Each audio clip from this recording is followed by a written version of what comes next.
Бисмиллахир-рахманир-рахим. Орозо өтө маанилүү ибадаттардан.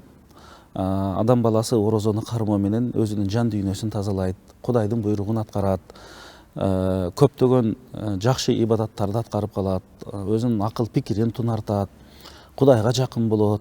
Эң акыркысы мейли айтабыз, балки ден соолугуна жакшы болот да, бир жылдык 12 айдын султанын кармап атканда. Ошондуктан бизде шариятыбызда орозону сөзсүз түрдө 1 ай кармаш керек деп айтылат.